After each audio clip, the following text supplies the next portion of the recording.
انتبهت لهذا الحكم فمن الصير مرة ثانية وياك وجلسة تشهد الوسط لحتى تسوي هذا الحلم مطمئن. انت عالم بهذا الحلم. يقول شنو اللي اسوي اذا صادف اليوم ونسيت التشهد الوسط في الصلاة؟ شنو اللي اسوي؟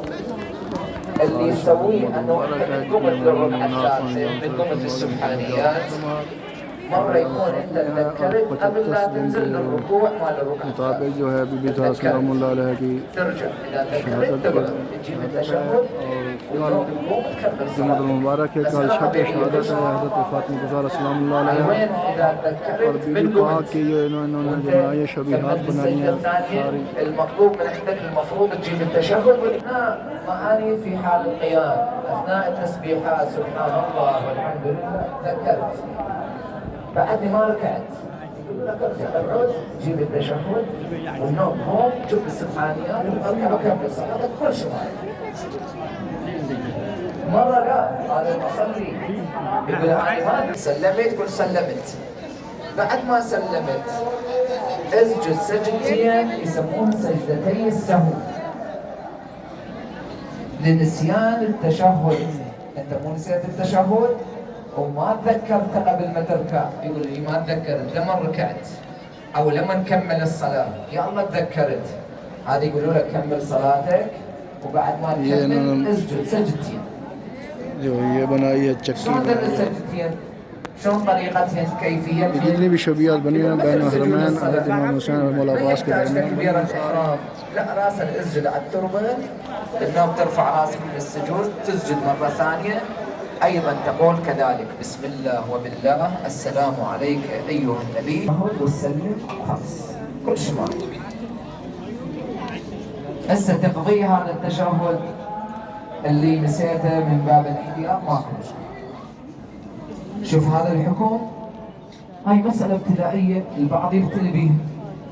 مثلا إذا واحد سألك أنت الأم يصير عندي شك في عدد ये जन्नत الركعات. البقीع की शबी बनाई इन्होंने من أصلي تجينا أفكار بذهني وأظل أفكر بها من أنتبه لصلاتي ما أعرف أنا بأي ركعة. هاي يصير لا ما تصير هاي المشاكل؟ تصير. فيقول أنا المصلي شنو اللي أسوي؟ من أتيه حساب الركعات يصير عندي شك في عدد ركعات الصلاة.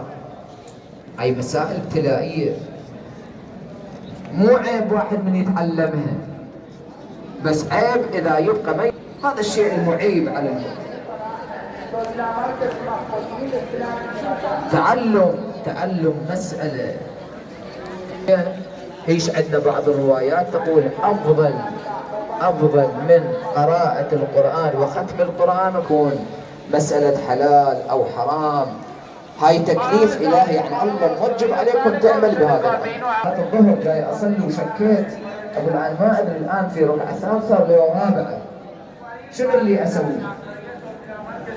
الحكم هنا المفروض أن هذا المصلي يقولوا له ابني على أنها ركعة رابعة. يعني شنو ابني على أنها سجدت السجدة الأخيرة رفعت راسي من السجدة، إذا أتشهد وأسلم يعني أنا قد مصلي 4. إذا بعد ركعة أنا أصلي 3 فأنا صار عندي شك بين أنهم صلي 4 ركعات. السلام عليك يا أبا الفضل العباس يا باب الهوال. أبني أنا أعتبرها 4. السلام عليك يا ابن عمي.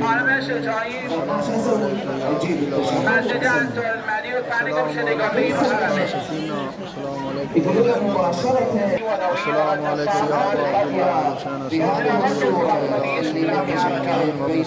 الله السلام عليكم يا ابن فاطمة الزهراء سيدة نساء العالمين.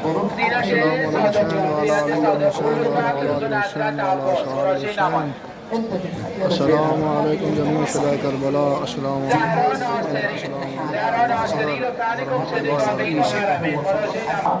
ويقدم سؤالا هيئين اوراق وقلم وخالد العباس ابو زهراء جزاه الله خير هيئ نفسه.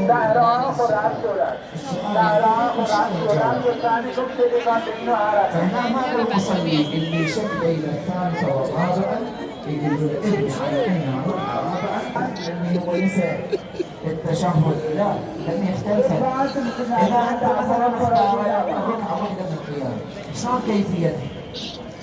مباشرة بتقوم بعد ما سلمت السلام على الصلاة تقوم تكبر تكبير بس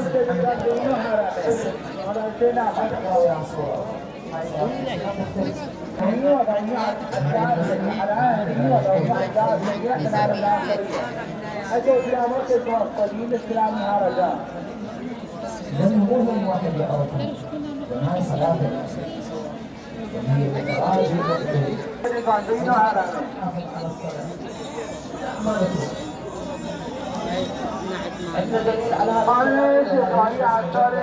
راجل على أهله وذوي الصلاح على أهله وذوي دريت حسين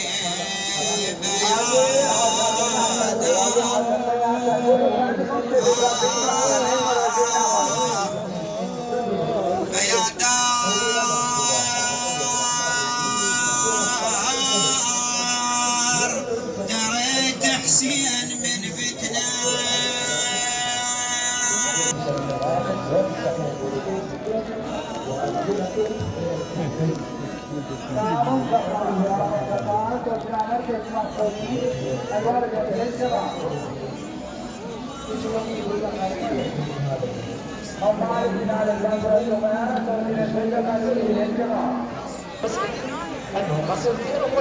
معدية سلاري لو ثاني कब चलेगा तीनों हालत में थोड़ा सा नाम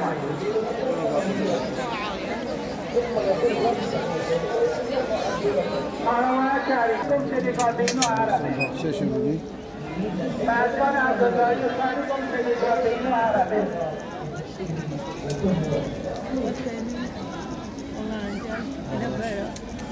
نور الهدى فاضل السلامة المقبولي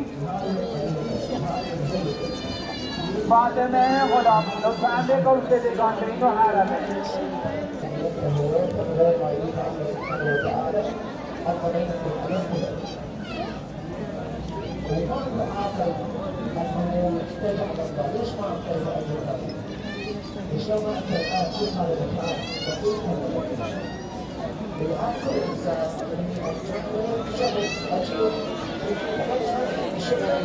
أنها ترابي معلا ترابي لطفاً سے دکانری کو حرم ہے